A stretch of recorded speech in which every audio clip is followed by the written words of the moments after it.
what I do and what I've been doing, well, I'll get into it. So, all right. So I made a little outline here, and I'm going to tell you guys a story.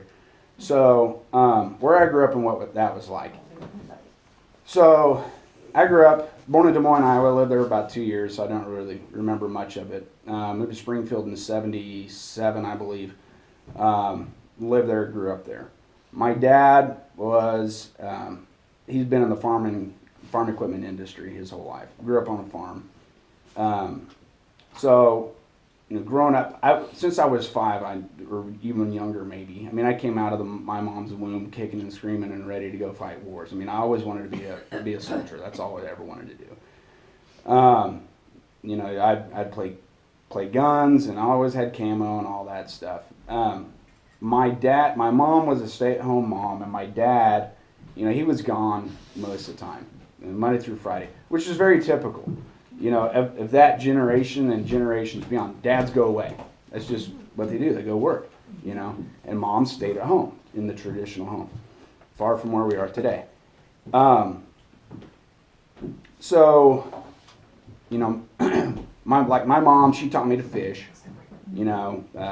My memory of growing up is, my dad never made it to any of my school play. Well, he made a few, but like ball games and all that. So he's just gone, doing what dads do. I didn't think anything of it because that's pretty much the norm. So as life goes on, I wasn't an excellent student. I always heard, Brian, you're so capable. You just need to apply yourself, And I didn't want to apply myself. School's a social gathering for me. I made my first D in the 5th grade, first F in the 6th grade, and then junior high, got kicked out of school, IS in school suspension for having tobacco, and I was always a bit of a rebel. And then high school rolled around. I like to fight. I liked to fight. So I remember I got my tail whooped my freshman year. I was picking on a kid in his PE class, and the coach, the PE teacher, the coach was in there, and this kid just whooped the tar out of me, and the coach just kind of stood there and watched it. Which, looking back, I'm not some grand wise wizard on a mountaintop. I'm almost 45, so I'm not old and I'm not young. But I'm a strong believer that boys need to fight. It's just part of growing up and building character.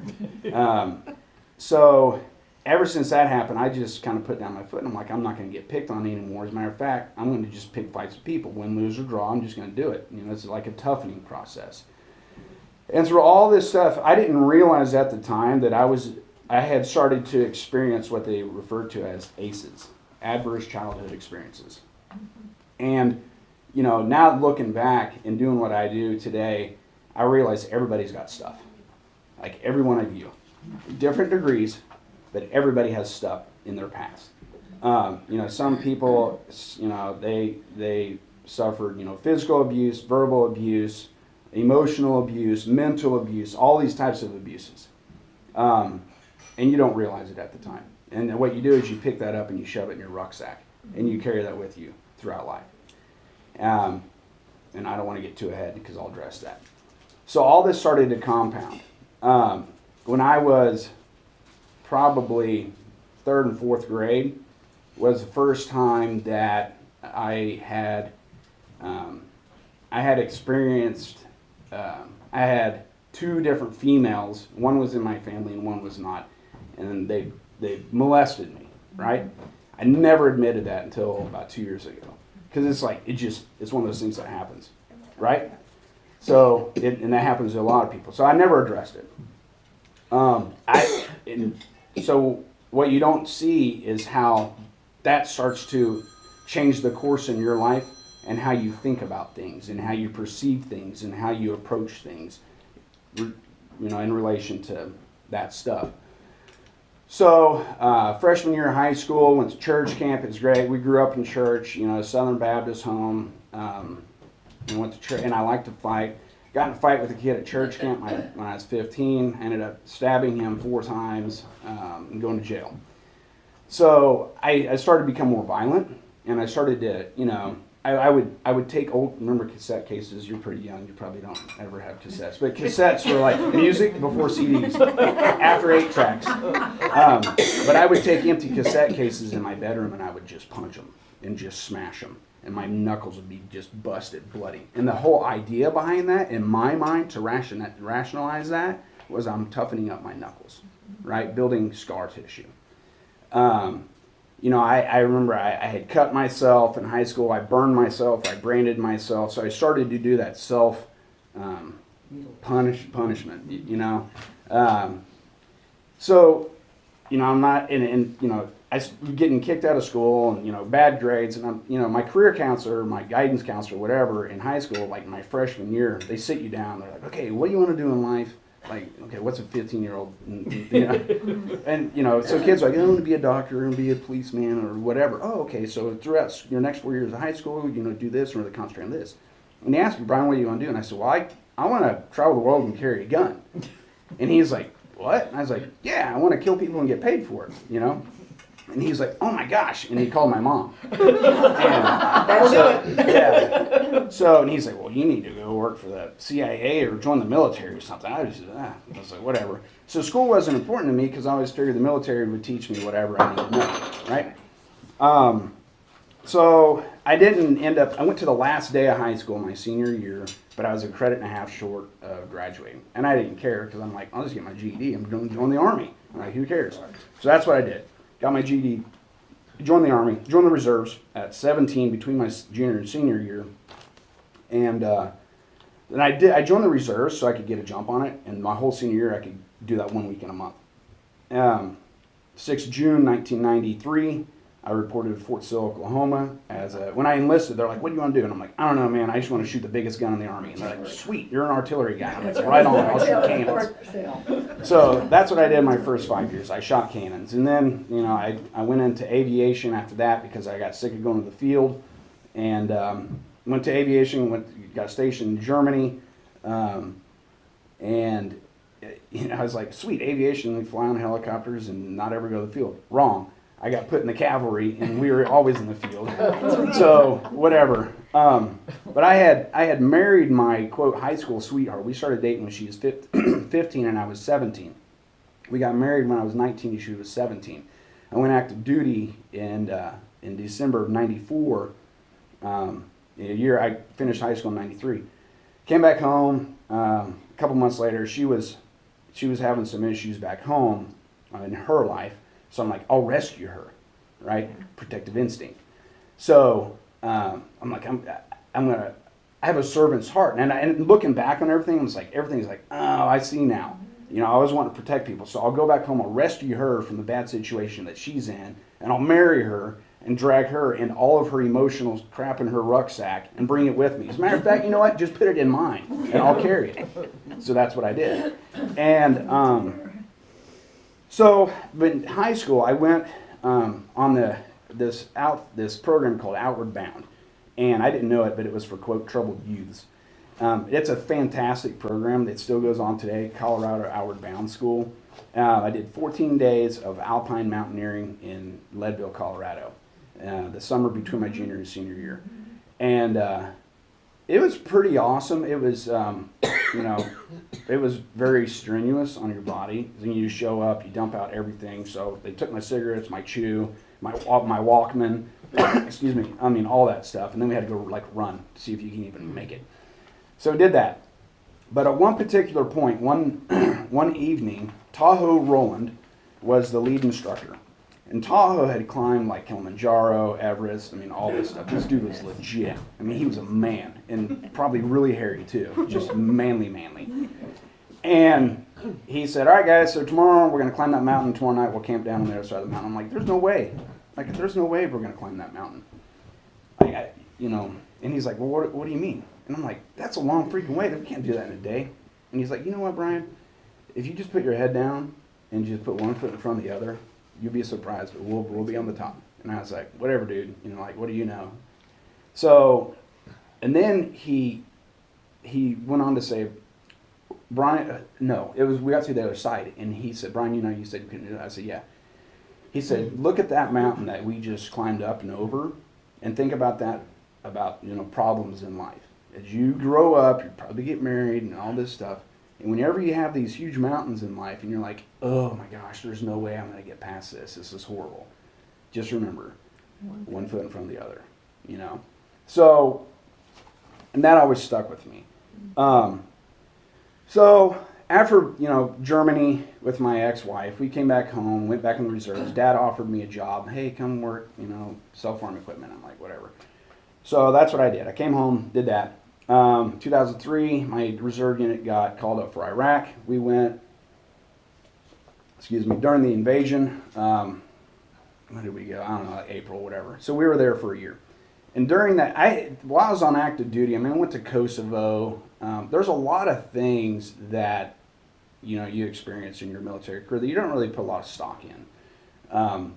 And I have found now, and I'm going to kind of fast forward, but there's 3 principles that I walk on in life today. And that's grace, patience, and understanding. Those are 3 things they do not issue you in basic training. And those are 3 things that I kind of felt like I didn't get much of ever in life. Grace, patience, and understanding. And I'm like, you know what? My kids need that. Because at the time, I've got, I don't know how many kids. I got 3 biological kids, or no, 4 biological kids, 3 from my ex-wife, 1 from my current wife, a son-in-law, and a foster son. So, you know, and especially with the foster son, it's pretty interesting. Yeah. Applying what I've learned now. I mean, it's challenging and it's good. So during that year in Iraq, you know, you imagine war, you know, people trying to blow you up, shoot you, all that stuff. You know, I remember the first time, I mean, I saw a lot of soldiers get shot, and it's funny because I reflect back and I'm like, I heard a saying, God, you know, you ain't dead because God ain't done. And I look back on things that I've experienced, and I'm like, dude, I totally should have died. And I'm talking to some buddies that were with me, and I'm like, dude, we should have died. Like, we should have gotten killed. And he's like, I know, it's weird. And, you know, somebody's watching out for you. The first time I really saw something that kind of traumatized me, I didn't really think about it at the time, because you start to get desensitized, right?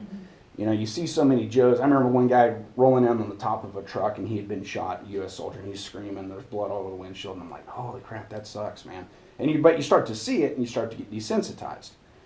And I remember this one day we pulled up on there was a traffic accident, and an Iraqi truck tried to pass a convoy, hit an army truck head on, and it didn't turn out well for them. The passenger was still alive, or the driver was still alive, and he was pinned inside the vehicle, and so we worked on him and tried to get him out and rescue him. But the passenger had been thrown out, and his head hit the fender of the truck. So my buddy Eddings and I, when we get out and we roll up, I'm like, oh, dude. And this guy is laying on the ground with his right leg up over his left shoulder, and his eyeballs are, you know, really big. And I'm like, the overpressure got him. And he had a hole in the top of his head. You probably put one of those balls in. And I went, and I'm just being curious. I'm like, look at this. And I'm looking, and the inside of his skull's empty. And I'm like, that is wild. I'm like, Eddings, dude, this guy's head, and we're looking back, like we're kind of joking about it. That's not normal, you know? And I'm like, where's his brain? And Eddie, my buddy Matt, he's like, dude, you're stepping in it. Oh. And yeah, sorry guys, but We just ate. but yeah, so We did that, and then we went on from that, called Medivac and whatever. So I didn't think anything about it. Again, taking it and putting it in my rucksack. All these events in my life, I'm putting it in in my virtual rucksack. So I came home from Iraq, 2004, and one of my buddies is a SEAL team guy for like 10 years, and we were friends since high school. He's like, what are you going to do now? Well, I went back to work for my dad, you know. I took about 30 days off, went back to work for my dad, and I remember I was back to work for Dad for about a week or so, and Rachel worked there. And I don't know if you remember, but when I cussed the guy out on the phone, we had a customer call. That probably wouldn't work out. Yeah, well. we had a customer call and had needed some help. And I'm kind of like, dude, why don't you fix it yourself? Like, you know, I bet that went over big in the figure it whole out, customer you know? relation thing. And he's like, well, whatever. So we got in an argument, and I cursed him out, and I hung up on him. And I'm like, I can't do this. Like, I am not cut for customer service. You know, don't call me and complain about a problem unless you have a recommended solution, you know, or a plan, you know. So my buddy Mark, the SEAL team guy, he's like, what are you going to do? I'm like, I don't know. He's like, listen, me and, you know, my other buddy, we're gonna start contracting. And I'm like, dude, I don't know nothing about building houses, man. And he's like, no, dude, security contracting. I'm like, well, what's that? He's like, dude, like mercenary? And I'm like, oh yeah, I'm totally in for that. Yeah, make money and hunt bad people. So I sent my resume out to like 15 different companies around the world, U.S. and foreign, countries, and got picked up with a company called Blackwater out of North Carolina. And so took a class on that. I got picked up from B-Dub, and I went to their selection and qualification course February 2005, and I got hired as what they call a static guy, which means you didn't move. You're guarding something, a location or whatever. So I went and did some training on some of the government equipment, and went overseas to work overseas. We call it Mars. Went to Mars. So I did that for like 2 trips. I'm like, this sucks, man. This is like, we're out here in the middle of nowhere. Like we're a day's drive from anywhere. Like, I want to do something cool. And then one of the guys is like, oh, dude, you should go mobile. And I'm like, well, what's that?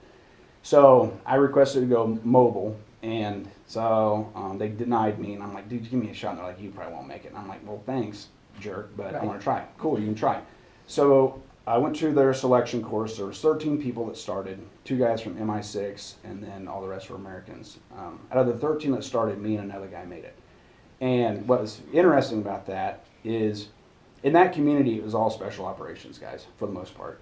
Your SEALs, your Rangers, your Marine, your Recon guys, Delta Force, SEAL Team 6, like all those guys in that entire community. I'm like, man, there's no way I'm going to make it past these guys.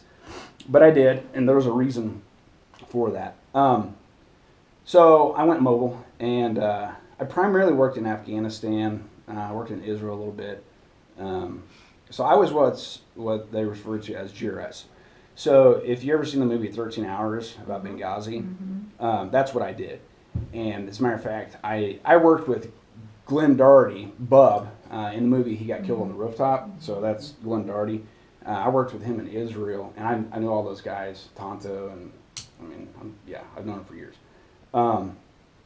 So that's what I did for 7 years. And then I got injured in 2012 in Kandahar, Afghanistan, non-combat. I tore my knee. I mean, I wish I had a cool story, but I don't.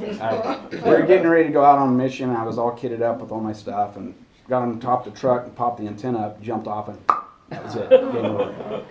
I'm like, oh, that stinks. So, and at the same time, I had a CrossFit gym. So CrossFit's like a working out fitness center. So I had a gym because a lot of the guys I work with, they're like, hey, you need to have a backup plan. It makes sense. You're making all this money. You're making anywhere between $600 and $1,000 a day. So, some guys buy vets and new houses and, whatever they spend it on. So I opened a gym, and because I like to work out. My deployment rotation was 60 to 90 days overseas, 45 to 60 days home. And I did that for 7 years while having children and a new wife. And then 2010 we had a baby, and I continued to do that.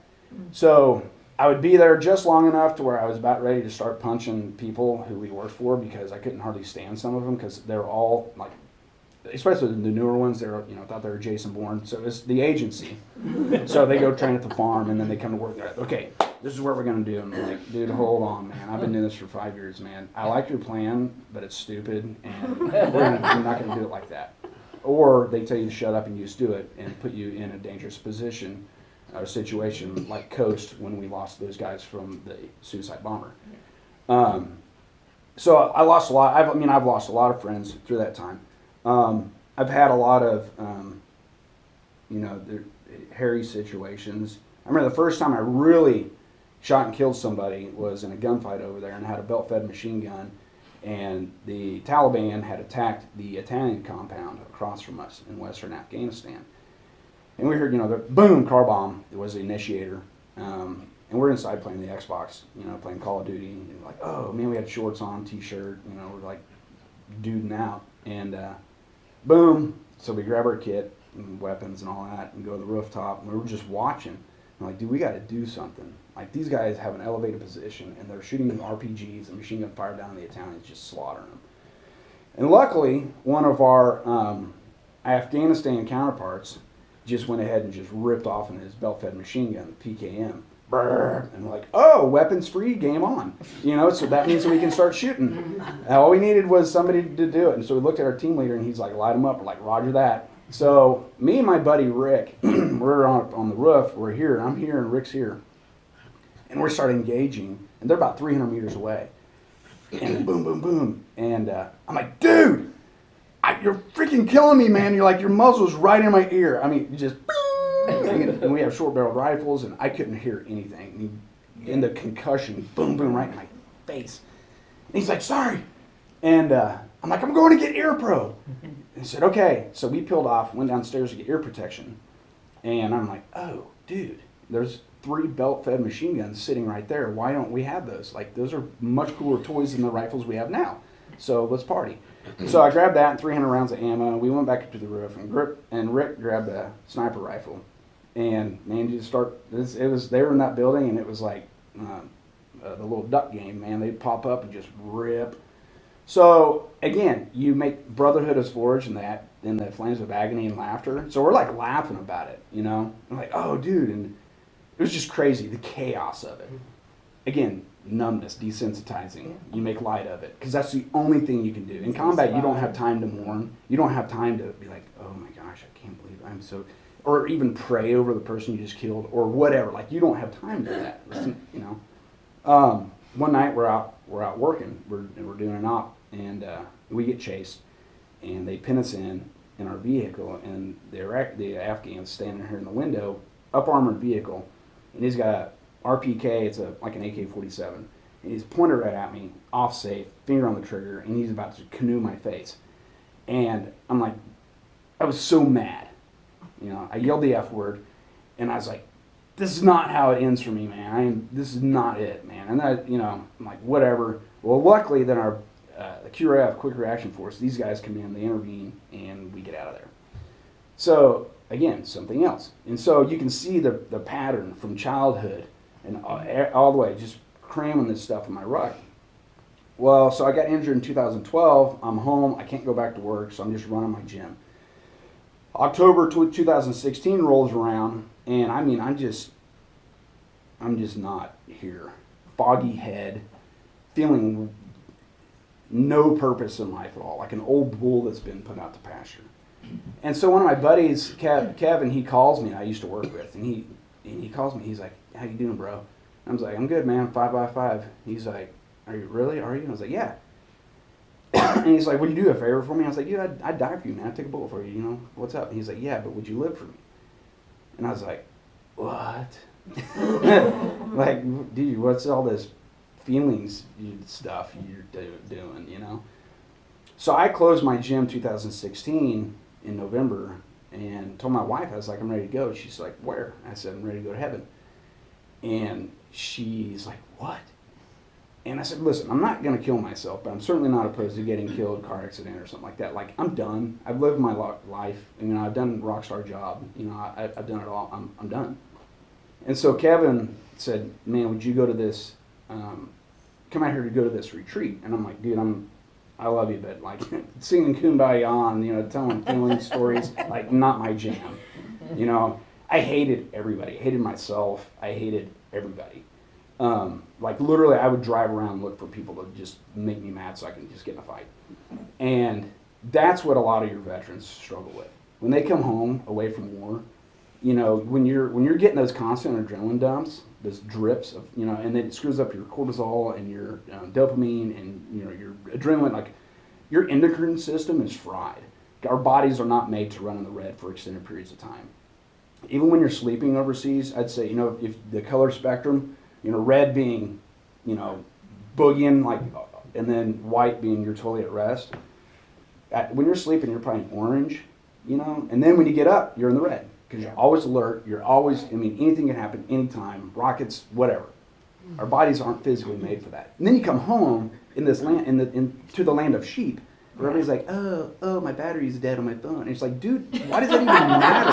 Like, what are you talking, you know? And people would complain about the simplest, most tedious, stupid things. And, you know, I'd be at the gas station in line and somebody, "Dude, why don't you have Marlboro 100s? I want you." I'm like, dude, get the freaking regular ones, get out of the way, you know? But then it goes back to understanding. You got to understand, not everybody back home has been in combat. So whatever's important to them right now, the fact that they didn't have Marlboro 100s is like a really big deal to that person, you know? So it's the same thing as what's important to me is important to him. So you have to have that understanding, and I didn't have it. So I went to Boulder Crest Retreat in February 2017. He talked you into it. He did. Yeah, he said, "Do you trust me?" I was like, "Yeah." I said, "Okay." So I rogered up. I went. It's an 18-month program with 6 days of what they call initiation onto the Warrior PATHH. So it's there, and it's a lot of hard work. I mean, it's drinking from a fire hose for 6 days. And you know, that was when I first heard the term post-traumatic growth, PTG, post-traumatic growth. You're like, what? Post-traumatic growth started, Dr. Richard Tedeschi and Lawrence Calhoun, University of North Carolina, 40 years ago maybe. And they were tasked with going and listening to groups of bereaved parents, you know, people who have lost a child or whatever. And they're like, it is amazing how these people are thriving. Like they lost their daughter or something, and they're thriving in life. Like what are they doing? You know, what are we missing? And then you look at the Hanoi Hilton, and if you were to, you know, I asked somebody, out of all the guys that spent, you know, 8 years or whatever in the Hanoi Hilton, and they came home, how many of them had symptoms or signs of PTSD? And people would be like, well, 100% of them. I mean, golly, man, torture, solitary confinement, all that stuff. 4%. 4%. Why? Wait, only 4% had 4% PTSD? had symptoms of PTSD. Oh. Right? It's because we have the answers to all the questions that we ever wonder within us. Sometimes you just need them, you know, somebody to help pull them out. Their thing was, continue the mission and return home with honor. So by struggling, they gained strength through their struggle, years. Charlie Plum was probably one of the most famous ones. The commander, I forget his name, Stockdale. So they had, done their survival training, all that, before they get shot down, they get captured. But they learned which are the pillars of post-traumatic growth. They learn new possibilities, deeper relationships, personal strength, appreciation for life, and spiritual and existential change. They experienced that stuff and they lived it. They're like, I want to return home with honor. 3, 4, 5, 6 years into it, they're still hopeful, right? Hope. So the TAP code, the lessons learned from the Hanoi Hilton, fantastic book. I recommend everybody read it. They had a TAP code. They created their own language, sign language with their hands. Right. So they could see each other through the bars, and they'd do it fast. And they were spelling words. And then they did the tap cone. So whenever you'd go and you'd get tortured, you come back and they'd get on the wall. That was like, that's what you had to do, is get on the wall. So they go to the wall and they just, they had their tap code. And they would communicate Morse code or whatever that way. But what they were doing was disclosing. They're emptying their rucksack. All right, man, I broke. They asked me about this, and I told them about that, and then the person on the other side is like, listen, dude, it's okay. Like, we all break. Everybody breaks. Everybody. So they worked through those 5 pillars of post-traumatic growth. So when they got home, obviously they had an appreciation for life. They appreciate not just like human life, but like plants, animals, like life, everything, living. And that's kind of the way I am now. I mean, I see things differently. I mean, trees and flowers and grass and even the dandelions you're sick of looking at. But appreciate everything, that it's alive, new possibilities. Think about John McCain. Whether you like him or not, we're not going to get political. But he was there. Went on to be a politician and a huge leader. A lot of them became politicians, started corporations, presidents, very successful people. They went on, instructors, in the Air Force or the Navy. They went on to do great things and impact life. Impact life. That's what they did. So, post-traumatic growth. Some people thrive and some people don't, right? And why don't they? Because it's choice. Another fantastic book, Man's Search for Meaning by Viktor Frankl. Viktor Frankl was World War II. He was a psychiatrist, lost his wife, family, everybody in Austria. He survived 3 or 4 death camps, Dachau and Auschwitz and all of them. But his book, Man's Search for Meaning, the first half of it talks about his experience, what he saw, and the second book kind of explains it in logotherapy and all that stuff. But he's got a quote, and this quote is on the back of my business card. This right here is kind of like, really makes you think. Everything can be taken from a man but one thing, the last of the human freedoms, to choose one's attitude in any given set of circumstances, to choose one's own way. That's one thing that nobody can ever take from us is choice. We own it. People can try to influence it, but we own our choices. And that's kind of liberating when you think about it. We choose how we respond or react. If you're waiting in line and you're getting upset about it, that's your choice to be upset about it. So, with Boulder Crest Retreat, I also learned that there's a difference in training and therapy. The Warrior PATHH, PATHH, is progressive and alternative training for healing heroes. So whenever I was there, one of the ladies, she said, "Brian, are you a mechanic? You like to work on stuff?" I'm like, yeah. She said, "Do you have tools?" Got a bunch. Cool. What happens if you don't use those tools after a while? I put them in my tool chest. Okay, so you don't use them for a couple years. I know they can get rusty or whatever, and then like some tools even break. Crescent wrenches, tools break. They get rusty, right? So a lot of therapy that people go to, they go and they talk to their therapist. Well, if you have A, do C. If do this, do that. So it's react, react, react. Same thing we're taught in the military, react. React to indirect fire, react to ambush, gas attack, whatever. Versus respond. And so responding, there's a word I learned called congruency. It's connecting your head and your heart. Become completely transparent, but your head, heart, now you can respond versus react. This happens, boom. So a story I like to tell is a week before I went to Boulder Crest Retreat. It was a Friday morning. I was leaving that day. So my son Colton, he's 9 now.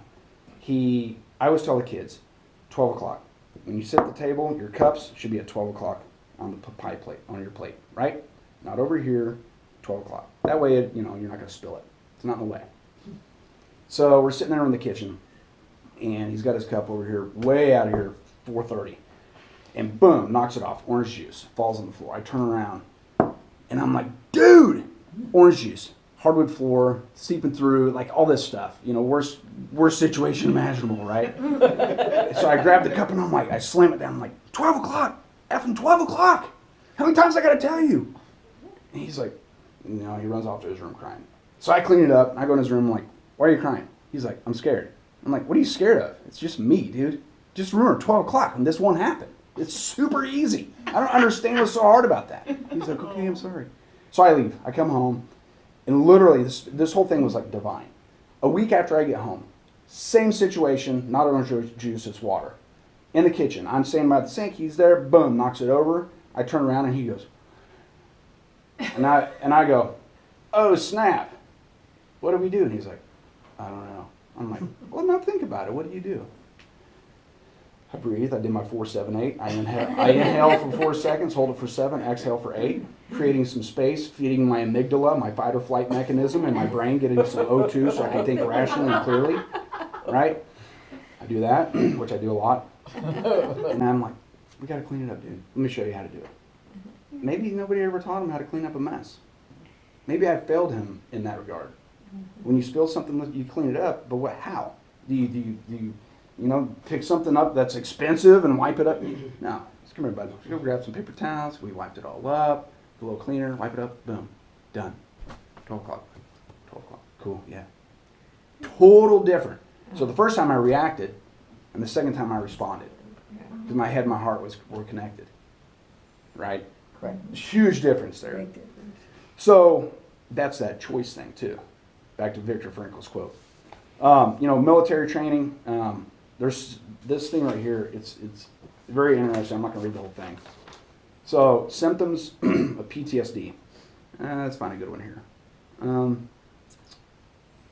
Detached, numb. Right. So all these right here, I had all these symptoms: hypervigilant, hyper alert, reliving combat events, second guessing, intolerance from mistakes, anger, detached, and social withdrawal. I had all that. But detached and numb, well, I learned in my training, the reason I was detached and numb is emotional control in combat. You can't mourn. You can't be like, oh my gosh, Billy just got shot in the face. Like, you got to keep moving. You don't have time for that. How do you thrive from that? From that training, emotional control in combat? You're level-headed, you have better bearing, and you're courageous. You know, so there's the glass is half full. There's a positive from all the symptoms from our training. We can thrive, right? Combat vets aren't getting taught that. Even to this day, they're not getting taught that. They're trying to implement it. You know, the military units, they're doing a better job, but it's not where it should be. The VA, you know, they've been spinning their wheels for a long time. They're still trying to figure it out. And since they can't, they're like, you know what, we're trying to figure it out. In the meantime, take this, take those, and you'll be good. You know, people are like, smoke weed and take CBD oil and do all this stuff.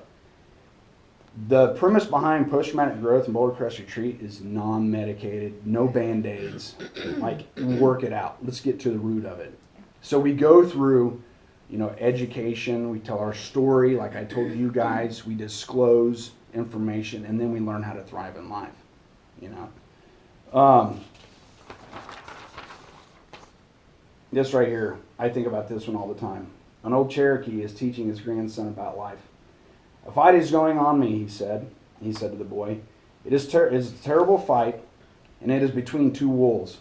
One is evil. He is anger, envy, sorrow, regret, greed, arrogance, self-pity, guilt, resentment, inferiority, lies, false pride, superiority, and ego. He continued. The other is good. He is joy, peace, love, hope, serenity, humility, kindness, benevolence, empathy, generosity, truth, compassion, and faith. The same fight is going on inside you and inside every other person too. The grandson thought about it for a minute and then asked his grandfather, which wolf will win the fight? And the old Cherokee simply replied, the one you feed. Right? So you cannot starve the bad wolf. Don't think you're going to try to starve the bad wolf. The bad wolf's always going to be there lurking. But what you can do is choose to feed the good wolf. And how do you feed the good wolf? Wellness practices, not tools. Practice.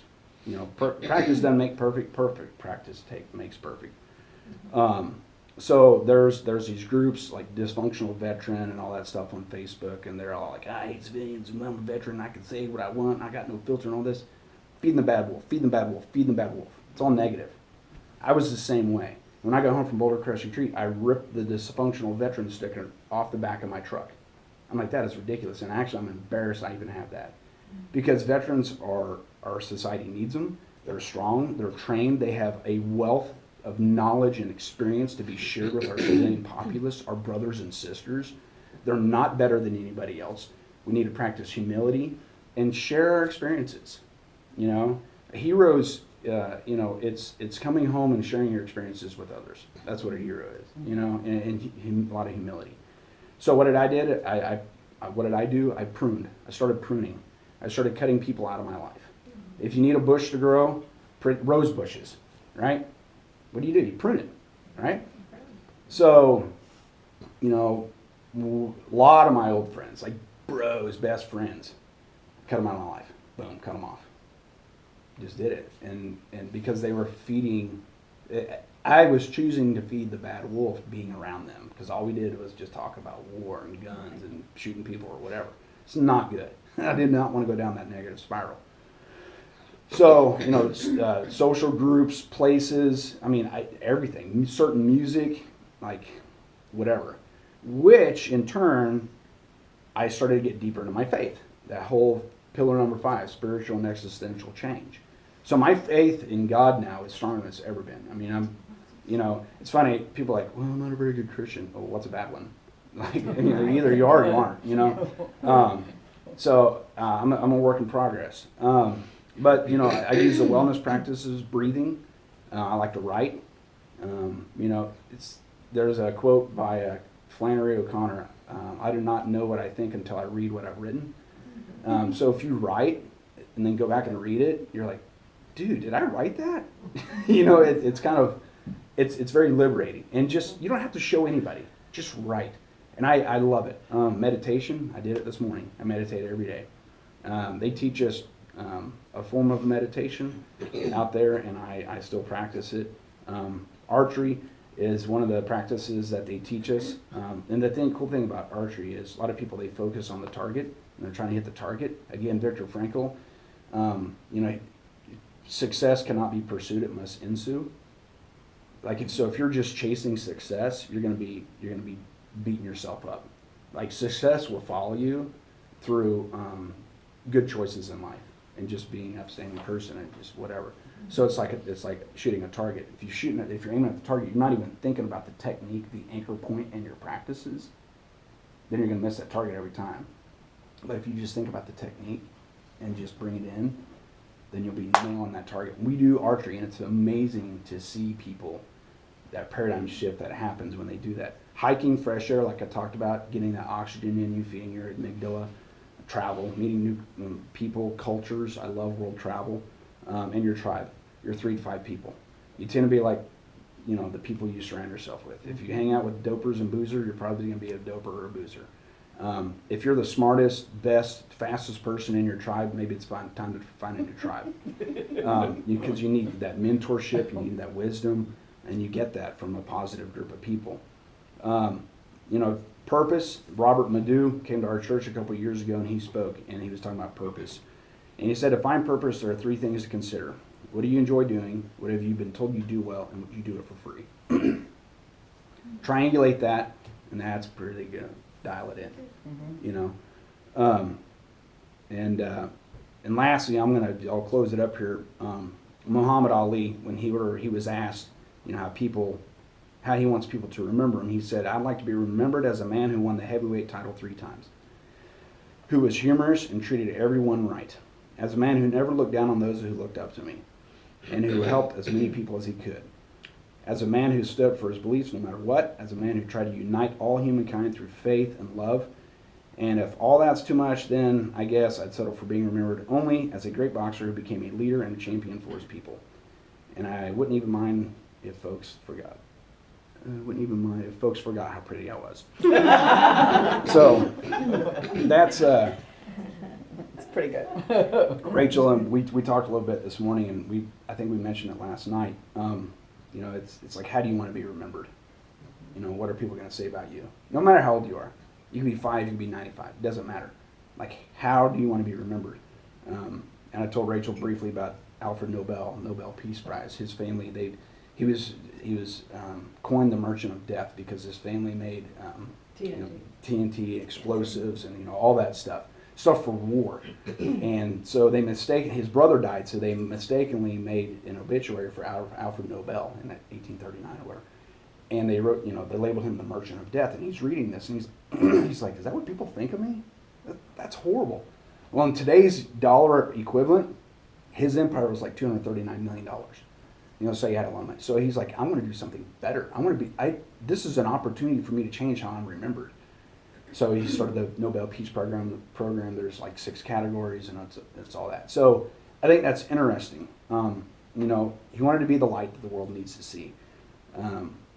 What was said to me was, be the man you want your daughter to marry. And my wife, on her mirror at home, she has, be the woman I want my son to marry. Because we want to emulate that, and we want our kids to learn that. For people who are parents or whatever. But you don't even have to have kids. It's just, think about who you are. Think about how you want to be remembered.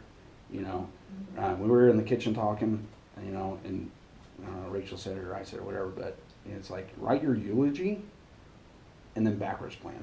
And then backwards plan. I mean, where are you right now? And then maybe you need to adjust fire. So. But that's it. Thank you so much. It sounds like we need more programs like you went to.